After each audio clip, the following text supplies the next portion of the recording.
नमस्कार, जय हिंद, वंदे मातरम। एरोडोज बाय पीके में आपका स्वागत है। मैं प्रदीप कुमार चौटाला। आज अपने बात करेंगे सबसे शानदार टॉपिक एनिमल हस्बेंड्री का, जिसमें है पशुओं के सींग रोधन की विधियां।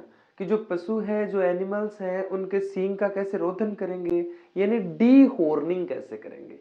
यानी सींग जब आकार में ज्यादा बड़े हो जाए या सींगों में कोई रोग हो जाता है पशुओं के, तो उन सींगों को वहां से काटने की प्रक्रिया कैसी हो सकती है, या सींग उगे ना, ऐसी क्या व्यवस्था की जाए।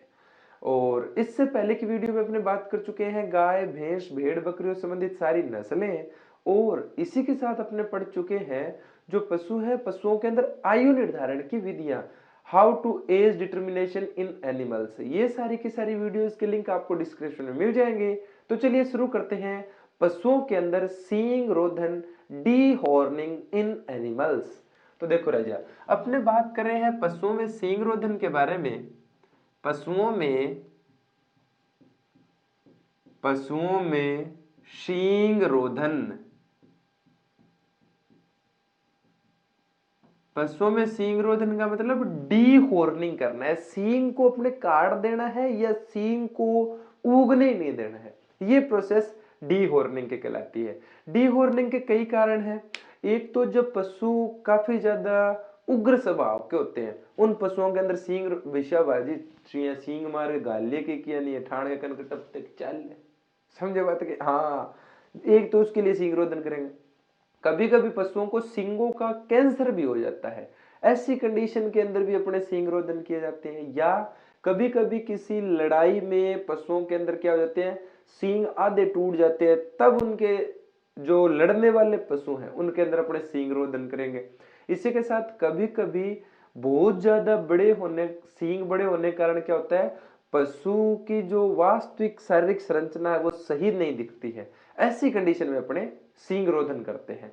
तो अपने यहाँ पढ़ेंगे भाई सींग रोधन जो कर रहे हैं अपने, तो वो सींग रोधन के अंदर क्या क्या रसायन प्रयोग होंगे, कौन कौन सी विधियां होंगी, सींग रोधन की मुख्य एज क्या है। पर्सन देखो एज फैक्टर क्या आएगा। अगर बात करें अपने नॉर्मली, चाहे जेट का पर्सन है, चाहे वो पशुधन सहायक का है, चाहे वो बीएचयू है, कोई भी पर्सन है, वहां एक तो प्रश्न सींग रोधन में यह बनता है कि एज कितनी है। दूसरा प्रश्न आता है कि कौन कौन सी विधियां हैं। तीसरा प्रश्न आता है कौन कौन से रसायन प्रयोग होते हैं। तो देखो राजा, अगर सींग रोधन की अगर अपने बात की जाए, मुख्यतः अपने सींग रोधन में दो तीन विधियों का अध्ययन करते हैं, जिसमें पहली पहली अपने विधि है वो है यांत्रिक विधि। कौन सी विधि? यांत्रिक विधि। एक तो अपने पढ़ते हैं यांत्रिक विधि के बारे में, एक इसके अंदर अपने पढ़ते हैं रासायनिक विधि।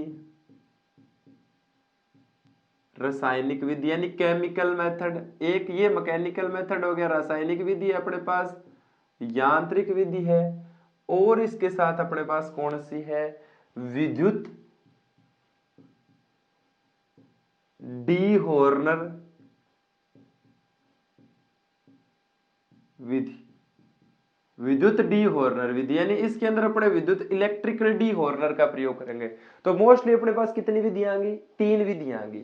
सींग रोधन के अपने पास तीन विधियां हैं। अपने बात करेगा जब पशुओं में सींग, मतलब सींग बाजी क्या में ठप क्या में जापा, सींग और ठप दिया तो सींग किया किया ठप्पागा विंग अतर अपना कितनी विधि है? तीन विधि है बाजी। पहली पहली यांत्रिक विधि, दूसरी रासायनिक विधि, और तीसरी विद्युत D Horner, electrical D Horner method. अब देखो राजा, जो यांत्रिक विधि होंगी इसके अंदर अपने दो चीजें यूज करेंगे। एक तो पढ़ेंगे डी हॉर्नर आरी, आरी मतलब सा, डी हॉर्नर सा के बारे में पढ़ेंगे। सा मतलब आरी पढ़ाना, आरी आरी आरी, है ना। वो नचना लाजी थे, ठीक है। हाँ ठीक है। एक तो अपने पढ़ेंगे डी हॉर्नर शाह या डी हॉर्नर आरी, दूसरा पढ़ेंगे इलास्ट्रेटर। इलास्ट्रेटर, इलास्ट्रेटर इसको रबड़ के छल्ले भी कहते हैं, रबर के छल्ले, इलास्ट्रेटर। रबर के छल्ले कह दो या इलास्ट्रेटर कह दो, एक बात है। अच्छा, इसके बाद अपने पढ़ेंगे जो रासायनिक विधियां हैं इसके अंदर। रासायनिक विधियों को मैं यहां लिख रहा हूं राजा। रासायनिक विधियों के अंदर भी अपने कुछ अलग अलग रसायनों का प्रयोग करेंगे। क्या क्या चीजें हैं उसके अंदर देखो। रासायनिक विधियों के अंदर अपने बात करेंगे रसायनों द्वारा, और एक अपने पढ़ेंगे कास्टिक पोटास। क्या पढ़ेंगे? कास्टिक पोटास छड़, ये बात करेंगे। पहले यांत्रिक विधि होगी। यांत्रिक विधि में अपने दो पढ़ेंगे, एक तो पढ़ेंगे डी हॉर्नर आरी, दूसरा पढ़ेंगे इलास्ट्रेटर। और जो रासायनिक विधि है इसके अंदर रसायनों के द्वारा और कास्टिक पोटास के द्वारा। और विद्युत डी हॉर्नर में अपने क्या पढ़ेंगे? इलेक्ट्रिकल डी हॉर्नर ही पढ़ेंगे। इसके अंदर नाम में ही है विद्युत डी हॉर्नर, मतलब विद्युत डी हॉर्नर का ही प्रयोग करेंगे। तो सबसे पहले अपने बात कर लेते हैं यांत्रिक विधि की। उससे पहले जो इंपॉर्टेंट बात है, इंपॉर्टेंट बात देख लो रह जाए, इंपॉर्टेंट बात मैं यहां लिख देता हूं नोट डाल के। सींग रोधन के लिए आयु, सींग रोधन के लिए सर्वोत्तम आयु कौन सी है? मतलब कौन सी आयु बेस्ट मानी जाती है जिसके अंदर सींग रोधन अपने करेंगे। सींग रोधन के लिए जो बेस्ट आयु है वो कितनी है राजा? 7 से 14 दिन। 7 से 14 दिन का मतलब है 1 से 2 सप्ताह। ये जो अपने पास चाहे बच्चा है चाहे बछड़ी है ना, उनकी मतलब आयु। सबसे ज्यादा जो सींग रोधन काम किया जाता है वो किया जाता है गायों में। इसके अलावा अपने भेड़ बकरियों में भी सींग रोधन करते हैं। भैंसों में सींग रोधन सबसे कम किया जाता है। उसके अंदर आरी के द्वारा जो बड़े हुए सींग होते, मतलब ज्यादा ही फाचरा वाला सींग चाल गया इन्होंने बां सिंगा ना पा रही हूं काट देगा। तो जो मुख्य आयु है, आयु कितनी राखनी भाईजी आयु राखनी है 7 से 14 दिन। 7 से 14 मतलब 1 से 2 सप्ताह को कोई आवड़ेगा टोगड़ती है नहीं बिन जाल लियांगा, जाल के ठप दियांगा भाईजी अब का पक्का कर दियो काम। समझ गए बात है? ठीक है, 7 से 14 दिन रखेंगे, 1 से 2 सप्ताह अपने आयु रखी जाती है। सींग रोधन के अंदर मुख्य आयु पर प्रश्न आता है, भाई आयु कितनी रखी जाती है? तो अपने देखो कहीं कहीं मतलब दिन में भी दे सकता है, कहीं कहीं सप्ताह में पूछ रहे, तो अपने सामान्य 1 से 2 सप्ताह का है, 7 से 1 ही तो बात है। ठीक है, ये बात करेंगे। अब अपने इनके ऊपर सह विस्तार चर्चा करेंगे। डी हॉर्नर अपने बात कर रहे थे राजा, सींग रोधन के अंदर जब पशुओं के अंदर आवश्यकता से अधिक सींग बढ़ जाए या शारीरिक सुंदरता बनाने के लिए या रोगों से बचाने के लिए सींगों को काट देना या सींगों की कलिकाओं को दबा देना सींग रोधन कहलाता है। सींग रोधन में अपने 3 चीजें पढ़ ली राजे, यांत्रिक विधि पढ़ ली, रासायनिक विधि पढ़ ली और इलेक्ट्रिकल विधि कह सकते हो या विद्युत विधि, जिसमें विद्युत डी हॉर्नर का प्रयोग करते हैं अपने, और इलेक्ट्रिकल डी हॉर्नर। यांत्रिक विधि में अपने क्या था? डी हॉर्नर आरी, इलास्ट्रेटर। रासायनिक विधि के अंदर रसायनों द्वारा और कास्टिक पोटास की छड़, और विद्युत डी हॉर्नर में विद्युत डी हॉर्नर है। अब इसके अलावा देखो सींग रोधन के लिए जो सर्वोत्तम एज है, मेन एज फैक्टर है, वो कितना रखा जाता है? 7 से 14 दिन या 1 से 2 सप्ताह। ये रखने का कारण यह क्या, तो बिल्कुल छोटी अवस्था में होती है। सींग की कलिका मतलब फुट्टी है। जी मान लो अपने ये है, ये कंडीशन बनाए। अब मैं पेंटिंग तो मेरी थन में बता ही दूं, बहुत ही जामपुई पेंटिंग है। ठीक है, अब ये जो बड की फॉर्मेशन बनी है ना, अब ये जो बड की फॉर्मेशन यहाँ बनी है, इसके अंदर अगर अब ये इससे बड़ा हो जाए तो सींग आकार में क्या हो जाते हैं? बड़े।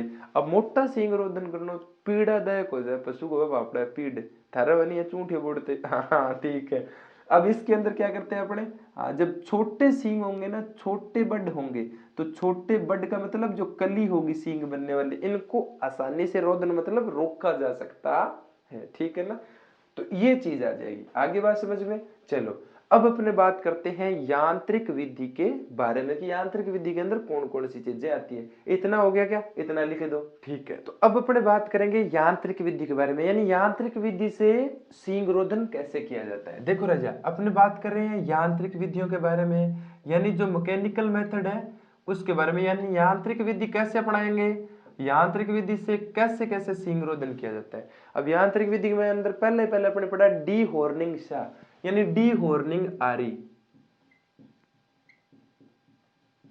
डी हॉर्निंग आरी कह दो या डी हॉर्निंग शाह कह दो, है ना, डी हॉर्निंग आरी। अब डी हॉर्निंग आरी क्या होती है? इसका प्रयोग किया जाता कब किया जाता है? बड़े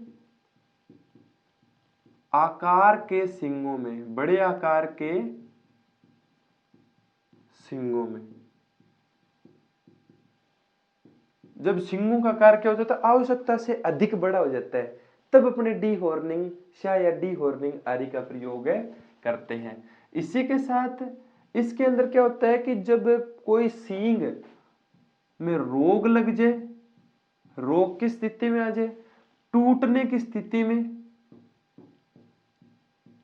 आरी का प्रयोग किया जाता है। आरी का प्रयोग इसका अपने इन स्थिति के अंदर इनका प्रयोग करते हैं। यानी जब डी हॉर्निंग शाह या आरी होते अपना गाँव में कदी कदी गाँव में तो आज मार ली भैंस को सींग काटांगा, ठीक है जी, फिर वे 2-3 मक्कू ना बुला लिया भैया, मक्कू आज भैंस ने ठा पड़ जाए भाई आज सींग को नहीं तेरे बस पक्का नहीं कर सी काम बे भैया जे लाग 3-4 जना तो कभी मोटरसाइकिल वाले गेर की तार ले वे खटू तार तूर काट के लिया मोटी तार भैंस ने घेर लिया अड्डी। अब एक बात और बता दो इसी के अंदर बात, पशु को जमीन पर नीचे गिराना, नीचे गिराने की क्रिया को कास्टिंग कहते हैं। जब पशु को जमीन पे गिराते हैं ना तो गिराने की क्रिया क्या कहलाती है, अरे बोल, हाँ कास्टिंग कहलाती है। बे घेर लिया भाई जी भैंस ने अड्डी, अब भैंस का अठे या सिंगा का चप्पल फंसा के एक जनो परना तार एक जनो दे तेरा गीले और आ बाजी भैंस का जी डीजी भैंस का बाजी छोड़ दियो सिंग सांग मैं आप ही मैं दाब दिसी भैया ले तेरे गी इया काटे आपने तो सिंग ते सिंग रोदन होवे कोनी ओ जे सिंग रोदन इया हो जाए बाजी। तो अपने तो ये कह देता है आरी तो अब मतलब धीरे धीरे जब भैंसा मतलब ऐसे करता ना भैंस या तुड़ान लाग गई तब अपने इसका प्रयोग करने लगे। डी हॉर्निंग शाह का प्रयोग किया जाता है राजा आरी का। इस आरी से क्या होता है अतिरिक्त सींग या अतिरिक्त जो भाग बढ़ गया है उस भाग को अपने काट देते हैं। समझ गए बात क्या, इसे डी हॉर्निंग शाह भी बोलते हैं या डी हॉर्निंग आरी। बहुत ज्यादा आकार में बड़े हो गए तब इया को नहीं घेर ले एक पुरना जितो जोरा बड़ा आग पड़ा दे और वो तत्तो जो तार कदी भैंस का अठा चिप कदी अठा आप कई एक आधांगा खटई आतांगा चिप जे तत्तो तो ही जी उतार घर्षण होगा बेटा और आ भैया धुआं दूर कर दे सींग में आग लग भैंस का बाजी बक्स दो मन शाबाश नहीं। तो ये डी हॉर्निंग शाह होती है, डी हॉर्निंग आरी होती है। इसके बाद अपने बात करते हैं यांत्रिक विधि के अंदर ही राजा इलास्ट्रेटर। इलास्ट्रेटर कह दो या रबड़ के छल्ले कह दो, रबड़ के छल्ले इनका प्रयोग किया जाता है। रबड़ के छल्ले इनका प्रयोग किया जाता है। देखो राजा इलास्ट्रेटर या रबड़ के छल्ले, इलास्ट्रेटर का 2 जगह प्रयोग किया जाता है मैं बता दूं आपको। एक तो अपने पढ़ेंगे बधियाकरण के अंदर, किसमें बधियाकरण के अंदर इलास्ट्रेटर का प्रयोग किया जाता है। उसके अंदर अपने रबड़ के ही छल्ले होंगे जिनको अपने जो शुक्र वाहिनी आएंगी उस शुक्र वाहिनी के दोनों तरफ अपने लगा देंगे ताकि जो वृषण है वहां तक ऑक्सीजन ना पहुंचे, रक्त संचार ना पहुंचे, वृषण सूख जाए और नपुंसक हो जाए जो मेल है। लेकिन यहां अपने ऐसा ही करेंगे, जो कलिका या बड होगी उस बड के ऊपर अपने क्या करेंगे इलास्ट्रेटर का प्रयोग कर देंगे। समझ गए बात क्या, इलास्ट्रेटर या रबड़ के छल्ले। इसके अंदर किया जाता है, देखो सींगरोधन के ऊपर, सींगरोधन के अंदर किया जाता है। पहले चीज समझो इसको, जैसे मान लीजिए ये अपने कोई गाय की व्यवस्था बना दी, अजी पेंटिंग तो मैं कति मैं आगे कौन करूं इतनी। अब अभी मूवी के अंदर एक वो कहने अब लाइव पेंटिंग, लाइव पेंटिंग, शाबाश ठीक है ना। अब ये जो बड बना दिए ना, अब जैसे देखो इसके बड के चारों तरफ हेयर होंगे थोड़े थोड़े थोड़े थोड़े।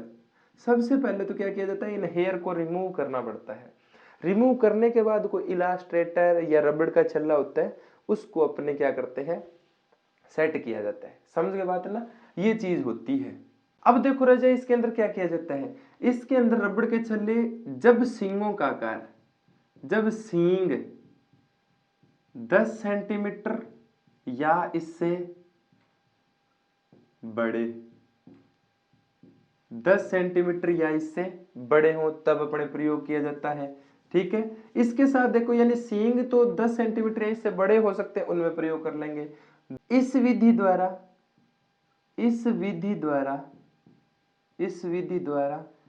3 से 6 सप्ताह का 3 से 6 सप्ताह का समय लगता है। ठीक है, मतलब जो इलास्ट्रेटर या रबड़ के छल्लों का प्रयोग करेंगे ना तो यानी 10 सेंटीमीटर सींग है, 10 सेंटीमीटर का कोई बड है या तो 10 सेंटीमीटर का बड है या थोड़ा सा उससे ज्यादा बड़ा, यहाँ वो नहीं सींग है मतलब यहाँ फुटा के अंदर थे और रबड़ को चलो कोनी पेश कौन पड़ेली, बड छोटा होना चाहिए 10 सेंटीमीटर या इससे थोड़ा सा बढ़ाओ तब काम चल जाएगा। इया कोनी को भाई भैंस को सींग है, मान लो आकाश के बिडन हो रही है, गाँव का सींग है, मोटा मोटा सींग है, मतलब 3 फुट लंबो सींग है। अब ठीक है, जो रबड़ रबड़ का छल्ला कौन कसी जा बैठा है, समझ बात क्या भाई, मोटा पक गया, समझ गए क्या। हाँ, तो वही चीज है भाई, नवजात अवस्था के अंदर, छोटी अवस्था के अंदर उसके ऊपर कार्रवाई कर देंगे तो कर देंगे, अन्यथा नहीं होगी। 3 से 6 सप्ताह का समय लगता है। इसी के साथ इलास्ट्रेटर देखें, सामान्यतः यह विधि, सामान्यतः यह विधि किस में अपनाई जाती है, यह विधि भेड़ बकरियों में, किस किस में, भेड़ बकरियों के अंदर अपनाई जाती है। कौन सी विधि, इलास्ट्रेटर या रबड़ के छल्ले। इसके अंदर अपने क्या करेंगे, जो सींग या बड है इसके चारों तरफ अपने जो जितने भी बाल हैं इन हेयर को रिमूव कर देंगे। रिमूव करने के बाद जो इलास्ट्रेटर है, इन इलास्ट्रेटर को दोनों तरफ से कस देते हैं, बिल्कुल पक्का कस देते हैं। कसने के बाद क्या कर देते हैं, छोड़ देते हैं। समय लगता है 3 से 6 सप्ताह। अब क्या होता है, एक ही दिन में कोई नहीं रबड़े कसा करते सींग टूट गया है, धीरे धीरे धीरे धीरे जी आप नट में डेबरी कसा नहीं, बस भाई बात है भाई जी सागणती। पहले दिन थोड़ा सा कस दियो, फिर कस दियो, फिर कस दियो, फिर ये चालता रहे चालता, लास्ट में आप पक्का में कर दियो। क्योंकि क्या होता है, जो सींग होते हैं उनके अंदर रक्त वाहिनियां सारी चीजें होती है, तभी तो सींग में वृद्धि होती है। अपने मनुष्य में देखो बाल बढ़ रहे हैं, नाखून बढ़ रहे हैं, प्योर प्रोटीन है, तो ये इसी का तो भाग है। तो खुर भी ऐसे ही बढ़ रहे हैं, बाल बढ़ रहे हैं पशुओं के अंदर, यानी नाखूनों का भाग हो गया खुर एक तरह से। तो अब ये को नहीं एक दिन में काट दे, ये कट्टा को नहीं। अब जैसे होता है ना, कभी कभी किसी एक वस्तु काटने के लिए थोड़ी थोड़ी थोड़ी डेली मारो, करत करत अभ्यास रे है ना, जरमती होत सुजान, रसरी आवत जात सिल पर परत निशान। अब जेवड़ी खिंची कुआ मुइया, तो एक दिन में भी तो निशान बन बनेंगे, धीरे धीरे, है ना। अब यहाँ को नहीं भाई थे कोई गदाधारी भीम और या बाल्टो है जडीड मरी दो तो पट दियो कुएं ने, हाँ समझ गए, यहाँ कौन पटीजे, धीरे धीरे होगा। ऐसे ही जब अपने तैयारी कर रहे हैं तब होते हैं, एक ही दिन में सिलेक्शन नहीं होगा भाई साहब, करत करत अभ्यास रे जरमती होत सुजान, करत करत अभ्यास करना पड़ेगा। और अभ्यास की बात आती है तो थॉर्नडाइक ने साइकोलॉजी में कहा था, ट्रायल एंड एरर मेथड, प्रयास और त्रुटि का सिद्धांत। जितनी ज्यादा त्रुटियां आएंगी उन त्रुटियों से आप सीखोगे कि सफल प्रयास कौन सा है, और जिस दिन सफल प्रयास कर लिया उस दिन भाई जी सिलेक्शन पक्को कति मैं गोडो मेल दिया के, हाँ शाबाश बढ़िया। तो 3 से 6 सप्ताह का समय लगेगा। सामान्यतः विधि है भेड़ बकरियों में अपनाई जाती है। किसकी बात करें अपने, यांत्रिक विधि की। अच्छा राजा, इसके बाद अगर अपने बात करें रासायनिक विधि या विद्युत विधि की बात कर लेते हैं पहले। विद्युत या इलेक्ट्रिक विधि, विद्युत डी हॉर्नर द्वारा, ये इंपॉर्टेंट विधि है, विद्युत डी हॉर्नर द्वारा। देखो राजा, इस विधि के अंदर अपने क्या करते हैं, विद्युत डी हॉर्नर के अंदर अगर अपने बात की जाए, विद्युत डी हॉर्नर के अंदर क्या किया जाता है, अब नाम से स्पष्ट हो रहा है, विद्युत का मतलब लाइट, ओढ़ो लाइट पर चालो सारा को सारा, ठीक है। अब विद्युत डी हॉर्नर क्या होता है, अब डी हॉर्नर थर देख लोगे, विद्युत डी हॉर्नर देखो अब आपको स्क्रीन पर दिखाई दे रहा होगा, हाँ ये क्या है, ये इलेक्ट्रिकल डी हॉर्नर, ड्रायर बर्ग है अपने सीधो सीधो दिखाई देगा ना, हाँ ये है इलेक्ट्रिकल डी हॉर्नर। और इसको सींग पे रखा जाता है तातो करके, और मैं वो सींग की रांद काट देखो। अब देखो इलेक्ट्रिकल डी हॉर्नर के अंदर सबसे पहले दिखा जाता है मान तापमान, क्या मान रखा जाता है, तापमान, कि भी तापमान कितना होना चाहिए। और फिर एक चीज आती है समय, यानी कितने टाइम तक रखना चाहिए, ठीक है। इलेक्ट्रिकल डी हॉर्नर में टेम्परेचर रखना राजा 1000 डिग्री फारेनहाइट है, फारेनहाइट सेल्सियस ना कर लियो गड़ंगो बाल गेर दियो थे, 1000 डिग्री सेल्सियस बहुत हो जाए, हाँ फारेनहाइट है, समझ के बात क्या। तो अपने 1000 डिग्री फारेनहाइट का यूज करें कितने समय तक, 10 सेकंड तक, कितने सेकंड कोई काम है, 10 सेकंड तक।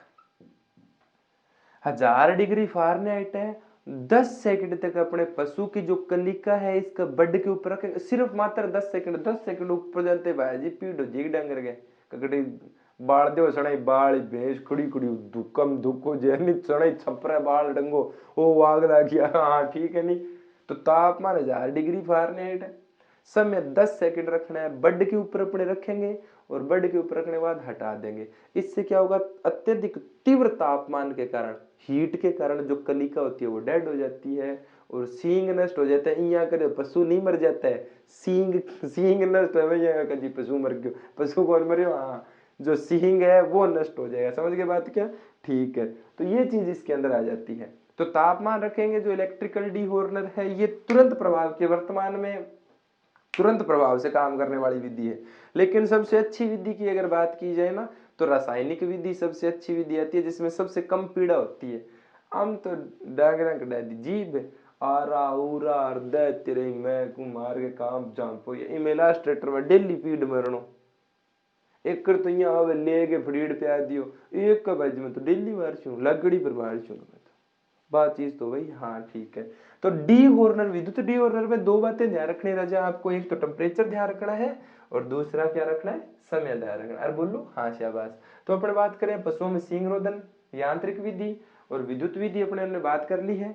अब अपने बात करें केमिकल विधि की, और उससे पहले आप इन दोनों को अच्छी प्रकार लिख लो, ठीक है। अब अपन बात करेंगे पशुओं के अंदर रासायनिक विधि के बारे में जो सबसे महत्वपूर्ण है, और इसी विधि से प्रश्न आते हैं।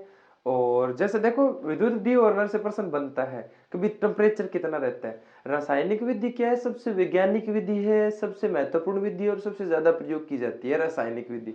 तो अपने बात करते हैं रासायनिक विधि के अंदर कि भी जो सींग रोधन की रासायनिक विधि, chemical method of dehorning, रासायनिक विधि के बारे में अपने बात कर रहे हैं कि रासायनिक विधि कैसी है। अब देखो रासायनिक विधि के अंदर दो चीजें आती है राजा। रासायनिक विधि के अंदर एक तो आता है कास्टिक छड़, कास्टिक पोटास छड़, एक तो ये आता है बिंदु कि कास्टिक पोटास की छड़, और दूसरा है रसायनों द्वारा, रसायनों द्वारा। अपने दोनों के बारे में बात कर लेंगे कि कास्टिक पोटास के बाद भी छड़ कितनी कबा को भी शकला का बूम बूम यहाँ कर दे के करे यहाँ करते गुआम हो जाएगा है ना। हाँ तो अपने बात करते हैं कास्टिक पोटास की छड़ के। सबसे पहले अपने बात करते हैं कास्टिक पोटास की छड़, कास्टिक पोटास छड़, ठीक है। अब इसके अंदर अपने क्या करना है, कास्टिक पोटास की छड़ में पहले तो पशु की आयु एज कितनी होनी चाहिए, कितनी होनी चाहिए बोलो, आयु होनी चाहिए वही 1 से 2 सप्ताह। आयु कितनी होनी चाहिए पशु की, 1 से 2 सप्ताह होनी चाहिए। दूसरा जो कलिका होती है ना इस विधि के अंदर, बड या कलिका, जो एनिमल का बड होगा, जो सींग की कलिका है, सींग की कलिका पर छड़ को घुमाया जाता है।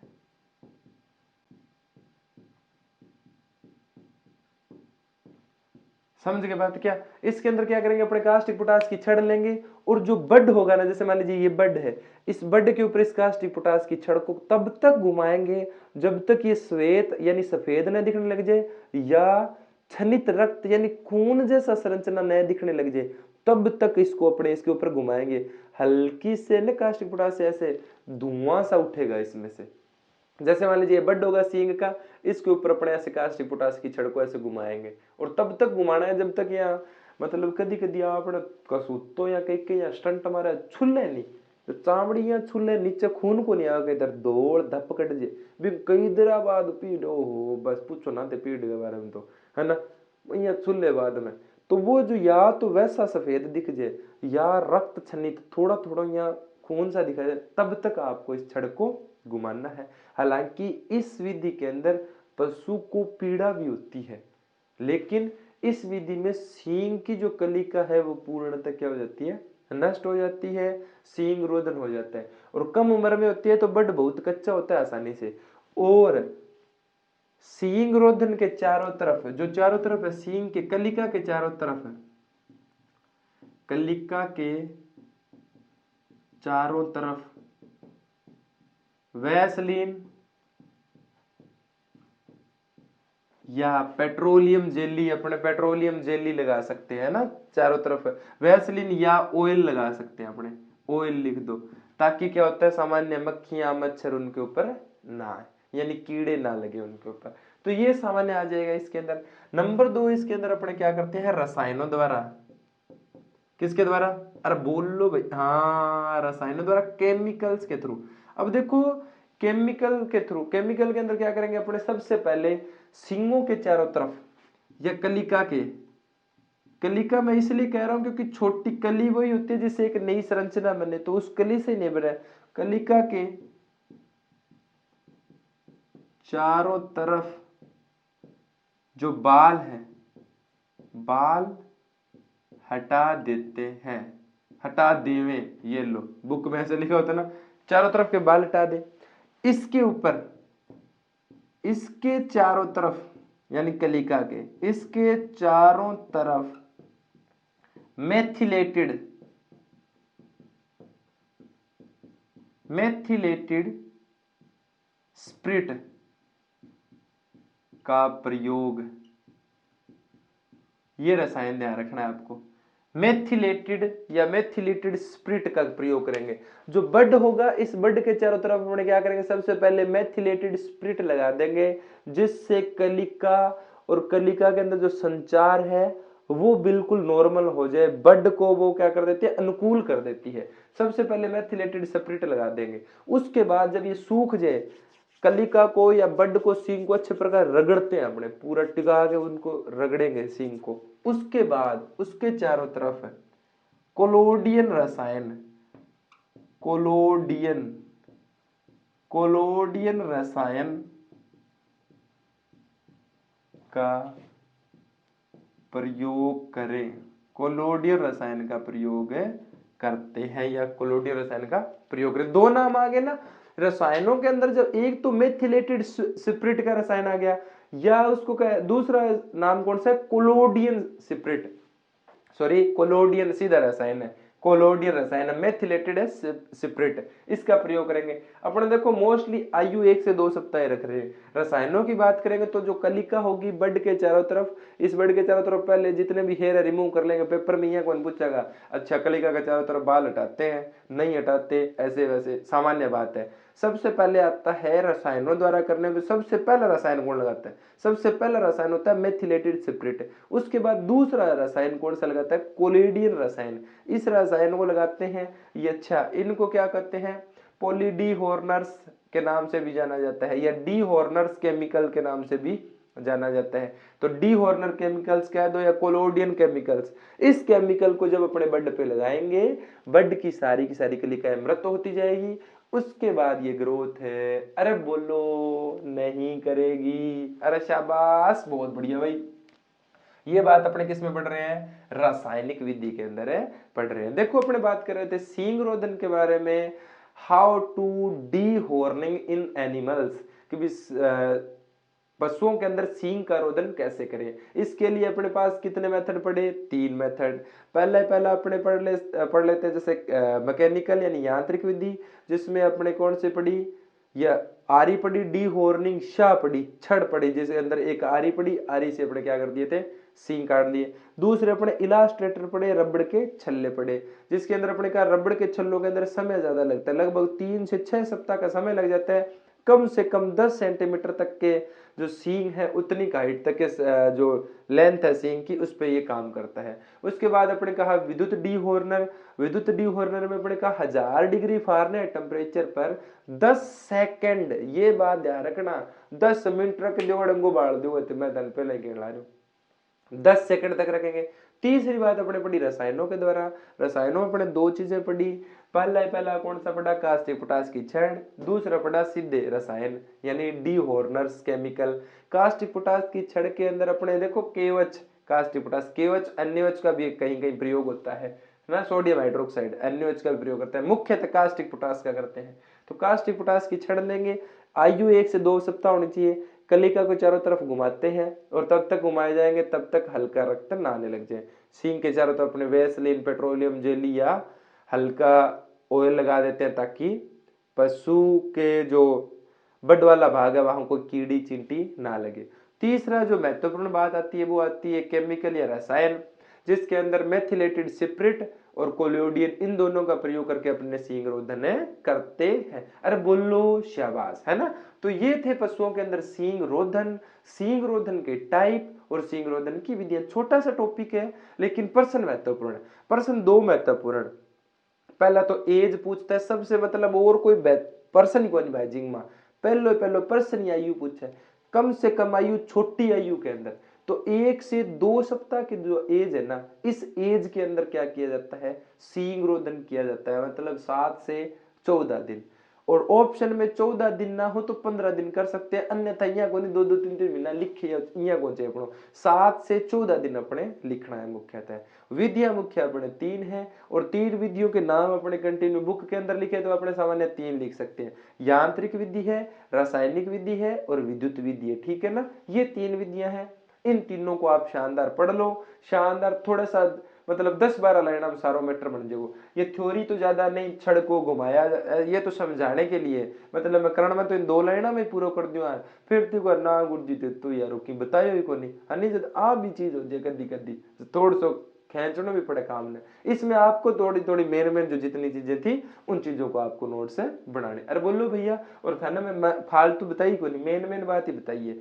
एज बता दी के करना है के ना, समझ गए ना। तो ये है शानदार सी बात और पशुओं में सींग रोधन का बिंदु, जिसका 1 प्रश्न आता है। इससे पहले की वीडियो में अपने किसके बारे में बात करी थी, इससे पहले अपने आयु निर्धारण की बात करी थी, एज डिटर्मिनेशन कैसे करना है वो सारे अपने पढ़ चुके हैं, समझ गए बात क्या।